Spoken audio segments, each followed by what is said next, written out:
ನಮಸ್ಕಾರ. ರಿವ್ಯೂ ಚಾನಲ್ಗೆ ಸ್ವಾಗತ. ನಾನು ಸೌಖ್ಯ ಗಾಂವ್ಕರ್. ಡಿ.ಕೆ. ಶಿವಕುಮಾರ್ಗೆ ಬಿಗ್ ಶಾಕ್ ಕೊಟ್ಟ ಜಾರಕಿಹೊಳಿ ಆ್ಯಂಡ್ ಟೀಮ್. ಸದ್ಯ ಈಗ ಡಿ.ಕೆ. ಶಿವಕುಮಾರ್ ಅವರು ಲೋಕಸಭಾ ಚುನಾವಣೆಯಲ್ಲಿ ನಿರೀಕ್ಷಿತ ಫಲಿತಾಂಶವನ್ನು ಪಡೆದುಕೊಳ್ಳೋದಕ್ಕೆ ಸಾಧ್ಯವಾಗದ ಬೆನ್ನಲ್ಲೇ, ಅಂದರೆ ಅವರ ಕಡೆಯಿಂದ ಬರಬೇಕಾದ ಸೀಟ್ಸು ಪಾಸ್ ಆಗದಿರೋ ಬೆನ್ನಲ್ಲೇ ಮಹತ್ವದ ಬೆಳವಣಿಗೆ ಆಗ್ತಾ ಇದೆ. BJP ನಾಯಕರಿಂದ, BJPಯ ಪ್ರಭಾವಿಗಳಿಂದ ಸಿದ್ದರಾಮಯ್ಯ ಕೈ ಬಲಪಡಿಸ್ತಿರೋದು ಅಚ್ಚರಿಗೆ ಕಾರಣ ಆಗಿದೆ. ಮಹತ್ವದ ಬೆಳವಣಿಗೆಯಲ್ಲಿ ದೊಡ್ಡದೊಂದು ಬದಲಾವಣೆ ಆಗೋದಿದೆ ಅನ್ನೋ ಭವಿಷ್ಯ ನೋಡ್ತಿದ್ದು ಯಾರು? ಹಾಗಾದರೆ ಮಾಹಿತಿ ಮುಂದೆ ಇಡ್ತಾ ಇದ್ದೀವಿ. ಮಿಸ್ ಮಾಡಿದೆ ನಮ್ಮ ಚಾನಲ್ನ ಸಬ್ಸ್ಕ್ರೈಬ್ ಮಾಡಿ, ನಿಮ್ಮ ಅಭಿಪ್ರಾಯ ಕಮೆಂಟ್ ಮಾಡಿ ತಿಳಿಸಿ. ಎಸ್ ವೀಕ್ಷಕರೇ, ಈಗ ಡಿ.ಕೆ. ಶಿವಕುಮಾರ್ ಅವ್ರಿಗೆ ಎಲ್ಲ ಕಡೆಯಿಂದ ತಾನು ಅಂದುಕೊಳ್ಳದಂಥ ಸುದ್ದಿಗಳು ಬರ್ತಿರೋದು. ಒಂದು ಕಡೆ ಚನ್ನಪಟ್ಟಣಕ್ಕೆ ಹೋಗ್ತಾರೆ, ಹೈಕಮಾಂಡೇ ಇದ್ರ ಬಗ್ಗೆ ಇರಿಸುಮುರುಸಾಗುತ್ತೆ. ಮತ್ತೆ ಇಲ್ಲ ನಾನು ಸ್ಪರ್ಧೆ ಮಾಡಲ್ಲ, ಕನಕಪುರಕ್ಕೆ ಸುಮ್ಮನೆ ಯಾರಾದರೂ ಬೈ ಎಲೆಕ್ಷನ್ ಮಾಡ್ತಾರೆ, ನಾನು ಸುಮ್ಮನೆ ಜನರ ಆಶೀರ್ವಾದ ಕೇಳೋಕೆ ಹೋಗಿದ್ದೆ ಅಂತ ಹೇಳ್ತಾರೆ. ಅವಶ್ಯಕತೆ ಬಿದ್ದರೆ ಸ್ಪರ್ಧೆ ಮಾಡಬೇಕಾಗತ್ತೆ ಅನ್ನೋ ತನಕ ಮಾತಾಡಿದ್ದ ಡಿ.ಕೆ. ಶಿವಕುಮಾರ್ 2 ದಿನಗಳಲ್ಲಿ ಟರ್ನ್ ತೊಗೊಂಡಿದ್ದು ನೋಡಿದ್ವಿ. ಮತ್ತೊಂದು ಕಡೆ KPCC ಅಧ್ಯಕ್ಷ ಸ್ಥಾನದಲ್ಲಿ ನಾನು ಎಷ್ಟು ದಿನ ಇರ್ತೀನೋ ಅನ್ನೋ ತನಕ ಮಾತಾಡಿದ್ದು ನೋಡಿದ್ದೀವಿ. DCM ಸ್ಥಾನಕ್ಕೂ ಈಗ ಸಿಕ್ಕಾಪಟ್ಟೆ ಪೈಪೋಟಿ ಶುರುವಾಗಿದೆ. 3 DCM ಬೇಕೇ ಬೇಕು ಅಂತ ಮತ್ತೆ ಹಠ ಶುರು ಮಾಡಿದ್ದಾರೆ.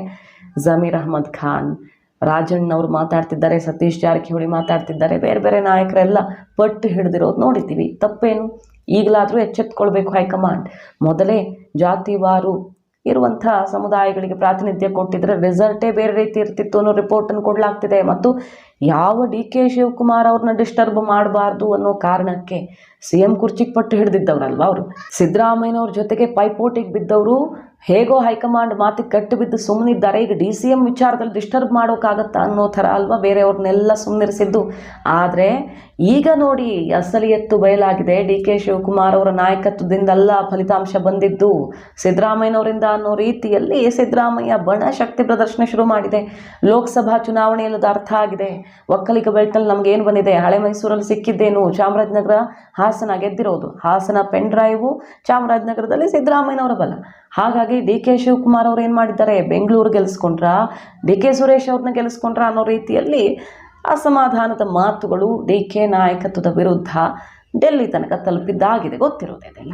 ಈಗ DCM ಬೇಕೇ ಬೇಕು ಅಂತ ಪಟ್ಟು ಹಿಡಿದಿದ್ದಾರೆ, ಈಗಲೇ ಪರಿಶೀಲನೆ ಮಾಡಬೇಕು ಅಂತ.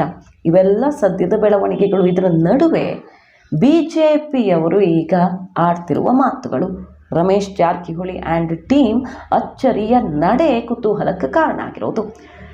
ಸತೀಶ್ ಜಾರಕಿಹೊಳಿ ಅವರು DCM ಪಟ್ಟು ಹಿಡಿದಿದ್ದಾರೆ. ಮತ್ತು ಬೆಳಗಾವಿ ಸೋಲಿನ ಬಗ್ಗೆ ಸತೀಶ್ ಜಾರಕಿಹೊಳಿ ಡೈರೆಕ್ಟರು, ಪ್ರೊಡ್ಯೂಸರ್ ವೈಫಲ್ಯ ಅನ್ನೋ ಮಾತುಗಳನ್ನು ಆಡ್ತಿದ್ದಾರೆ.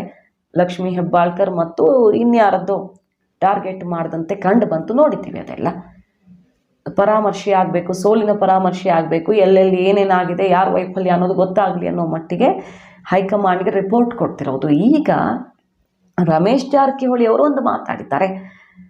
ಸಿದ್ದರಾಮಯ್ಯನವರು ಮುಖ್ಯಮಂತ್ರಿ ಆಗಿರೋ ತನಕ ಸರ್ಕಾರ ಸೇಫ್, ಅದರಲ್ಲಿ ಡೌಟ್ ಇಲ್ಲ. ಆದರೆ ಹೆಚ್ಚು ಕಡಿಮೆ ಆದರೆ, ಅದು ಬಿಟ್ಟು ಇನ್ನೇನಾದರೂ ಆದರೆ ಸರ್ಕಾರ ಪತನವಾಗಲಿದೆ ಅನ್ನೋ ಟ್ರೇಲರನ್ನು ಬಿಡ್ತಿದ್ದಾರೆ. ಅದರ ಅರ್ಥ ಜಾರಕಿಹೊಳಿ ಬ್ರದರ್ಸ್ ಒಂದಾಗಿದ್ದಾರಾ?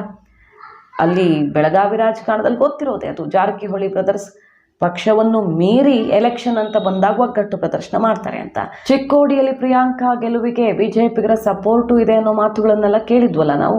ಅದೇ ರೀತಿಯಲ್ಲಿ ಈಗ ಸಿದ್ದರಾಮಯ್ಯ ಸರ್ಕಾರ, ಅವರೇ ಮುಖ್ಯಮಂತ್ರಿ ಆಗಿರೋ ತನಕ ಏನೂ ಸಮಸ್ಯೆ ಇಲ್ಲ, ಏನಾದರೂ ಬದಲಾವಣೆ ಆದರೆ ದೇವರ ದಯೆಯಿಂದ ಒಂದು ದೊಡ್ಡ ಬೆಳವಣಿಗೆ ಆಗತ್ತೆ ಅಂತ ರಮೇಶ್ ಜಾರಕಿಹೊಳಿ ಅವರು ಪರೋಕ್ಷವಾಗಿ ಆಡ್ತಿರೋ ಮಾತುಗಳು ಮತ್ತೊಂದು ದೊಡ್ಡ ಬೆಳವಣಿಗೆ ಆಗುವ ಮುನ್ಸೂಚನೆ ಇದೆ. ಸಿದ್ದರಾಮಯ್ಯನವರು ಇರೋ ತನಕ ಏನೂ ಪ್ರಾಬ್ಲಮ್ ಇಲ್ಲ ಅನ್ನೋ ಅಚ್ಚರಿಯ ಮಾತುಗಳನ್ನು ಆಡ್ತಿದ್ದಾರೆ. ಸೊ ಸಿದ್ದರಾಮಯ್ಯನವ್ರನ್ನ ಕೆಳಗಿಳಿಸೋದಕ್ಕೆ ನೋಡಿದ್ರೆ ಸತೀಶ್ ಜಾರಕಿಹೊಳಿ ಅವರು ಯಾವುದೇ ದಾರಿಯನ್ನು ಹಿಡಿಯಬಹುದು ಅನ್ನೋ ಸ್ಪಷ್ಟ ಸುಳಿವನ್ನು ಕೊಟ್ಟ ಹಾಗೆ ಕಾಣಿಸ್ತಾ ಇದೆ. ಹಿಂದೆನೂ ನೋಡಿದ್ವಲ್ಲ, ಸತೀಶ್ ಜಾರಕಿಹೊಳಿ ಅವರು BJP ನಾಯಕರ ಜೊತೆ, ಹೈಕಮಾಂಡ್ ಜೊತೆ ಟಚ್ಚಲ್ಲಿದ್ದಾರಾ? ಮೀಟಿಂಗ್ ಆಗಿದೆಯಾ? ಅಭಿವೃದ್ಧಿ ಕಾರ್ಯಗಳ ಬಗ್ಗೆ ಚರ್ಚೆ ಮಾಡೋದಕ್ಕೆ ಹೋದಾಗ ರಾಜಕೀಯನೂ ನಡೆಯುತ್ತೆ ಮಾತುಕತೆ ಅಂತ ಅವರೇ ಹೇಳಿಕೊಂಡಿದ್ದು ಚರ್ಚೆ ಆಗಿತ್ತು. BJP ಹೈಕಮಾಂಡ್ ಸತೀಶ್ ಜಾರಕಿಹೊಳಿ ಅವ್ರ ಜೊತೆ ರಾಜಕೀಯ ಮಾತಾಡಿದ್ಯಾ ಅನ್ನೋದು ಚರ್ಚೆಗೆ ಬಂದಿತ್ತು. ಅಲ್ಲೊಂದು ಇಲ್ಲೊಂದು ಊಹಾಪೋಹಗಳು ನಡೆದಿದ್ವು. ಈಗ ರಮೇಶ್ ಜಾರಕಿಹೊಳಿ ಅವರ ಮಾತು ಇದಕ್ಕೆಲ್ಲ ಪುಷ್ಟಿ ಕೊಡ್ತಿರೋದು. ಲಖನ್ ಜಾರಕಿಹೊಳಿ ಪಕ್ಷೇತರವಾಗಿ ಗೆದ್ದಿರೋದು, ಬಟ್ ರಮೇಶ್ ಜಾರಕಿಹೊಳಿ ಕ್ಯಾಂಪಲ್ಲಿದ್ದಾರಲ್ಲ ಸದ್ಯ ಅವರು. ಅವ್ರು ಹೇಳ್ತಿದ್ದಾರೆ, ಪರಿಷತ್ನಲ್ಲಿ ಸಿದ್ದರಾಮಯ್ಯ ಅವ್ರಿಗೆ ನಾನು ಸಪೋರ್ಟ್ ಮಾಡ್ತೀನಿ, ಸರ್ಕಾರಕ್ಕೆ ಜನಪರವಾದಂಥ ಯಾವುದಾದ್ರೂ ಬಿಲ್ಗಳಿಗೆ ನಾನು ಸಪೋರ್ಟ್ ಕೊಡ್ತೀನಿ ಅಂತಿದ್ದಾರೆ. ಸಿದ್ದರಾಮಯ್ಯನವ್ರಿಗೆ ಬಲ ತುಂಬೋದಕ್ಕೆ ಲಖನ್ ಜಾರಕಿಹೊಳಿ ಮಾತಾಡ್ತಿರೋದು, ರಮೇಶ್ ಜಾರಕಿಹೊಳಿ ಅವರ ಈ ಸ್ಟೇಟ್ಮೆಂಟ್ ಎಲ್ಲ ಕುತೂಹಲಕ್ಕೆ ಕಾರಣ ಆಗಿದೆ. ಸೊ DK ಶಿವಕುಮಾರ್ಗೆ ಆಘಾತ ಕೊಡೋದಕ್ಕೆ ಏನೋ ಒಂದು ಬೆಳಗಾವಿಯ ಬಿಗ್ ಪ್ಲಾನ್ ರೆಡಿ ಆದಂತೆ ಕಾಣಿಸ್ತಾ ಇದೆ. ಇದೇ ಟೈಮಲ್ಲಿ DCM ಹುದ್ದೆಗೆ ಸತೀಶ್ ಜಾರಕಿಹೊಳಿ ದಾಳ ಉರುಳಿಸಿರೋದು, KPCC ಅಧ್ಯಕ್ಷ ಸ್ಥಾನಕ್ಕೆ ಉತ್ತರ ಕರ್ನಾಟಕದವ್ರು ಕೂರಬೇಕು ಅನ್ನುವಂಥ ಮೆಸೇಜನ್ನು ಹೈಕಮಾಂಡ್ಗೆ ಕೊಟ್ಟಿರೋದು, ಇವೆಲ್ಲವೂ ಮಹತ್ವ ಪಡ್ಕೊಳ್ತಾ ಇದೆ. DK ವಿರುದ್ಧ ರಮೇಶ್ ಜಾರಕಿಹೊಳಿ ಅವರು ವಾಗ್ದಾಳಿ ನಡೆಸ್ತಾ ಇದ್ದಾರೆ. ಏನಂತ, 2-3 ಜಿಲ್ಲೆಗಳಿಗೆ ವರದಾನ ಆಗಬೇಕಾಗಿರುವಂಥ ಒಂದು ಡ್ಯಾಮ್ ಕೆಲಸಕ್ಕೆ ಅಡ್ಡಗಾಲು ಹಾಕ್ತಿದ್ದಾರೆ. ಗಟ್ಟಿ ಬಸವಣ್ಣ ಡ್ಯಾಮ್ ಕೆಲಸ ಆಗೋದಕ್ಕೆ ಬಿಡ್ತಿಲ್ಲ, ಹೋಲ್ಡ್ ಮಾಡೋದಕ್ಕೆ ನೋಡ್ತಿದ್ದಾರೆ. ಆದರೆ ಅದು ಆಗದಂತೆ ಹೇಗೋ ನಾನು ಫೈಟ್ ಮಾಡ್ತಾ ಇದ್ದೀನಿ, ಅಷ್ಟರ ಮಟ್ಟಿಗೆ ದ್ವೇಷ ರಾಜಕಾರಣ ಮಾಡ್ತಿದ್ದಾರೆ. ಎಲ್ಲ ವಾಮ ಮಾರ್ಗದಿಂದ ಅಂದುಕೊಂಡಿದ್ದು ಸಾಧಿಸ್ತೀನಿ ಅಂತ ಅಂದುಕೊಂಡು ಬಿಟ್ಟಿದ್ದಾರೆ DK ಶಿವಕುಮಾರ್ ಅವರು. ಆದರೆ ಹಾಗಿಲ್ಲ ಪರಿಸ್ಥಿತಿ, ಕಾದಿದೆ ಅವ್ರಿಗೆ ಆಘಾತ ಅನ್ನುವಂಥ ಸುಳಿವನ್ನು ಕೊಡ್ತಿದ್ದಾರೆ. ದೇವರ ದಯೆಯಿಂದ ಸದ್ಯದಲ್ಲೇ ಏನೋ ಒಂದು ದೊಡ್ಡ ಬದಲಾವಣೆ ಆಗೋದಿದೆ ಅನ್ನೋ ಮಾತನ್ನೂ ಆಡ್ತಿದ್ದಾರೆ ರಮೇಶ್ ಜಾರಕಿಹೊಳಿ ಅವರು. ಇದು ಕುತೂಹಲಕ್ಕೆ ಕಾರಣ ಆಗಿದೆ. ಬೆಳಗಾವಿಯಿಂದ ಮತ್ತೆ ಯಾವ ಬಾಂಬ್ ಬ್ಲಾಸ್ಟ್ ಆಗುತ್ತೆ ಅಂತ. ಮಾಹಿತಿ ನಿಮ್ಗೆ ಇಷ್ಟ ಆಗಿದ್ರೆ ಮಿಸ್ ಮಾಡಿದ್ರೆ ನಮ್ಮ ಚಾನಲ್ನ ಸಬ್ಸ್ಕ್ರೈಬ್ ಮಾಡಿ, ನಿಮ್ಮ ಅಭಿಪ್ರಾಯ ಕಮೆಂಟ್ ಮಾಡಿ ತಿಳಿಸಿ. Thank you.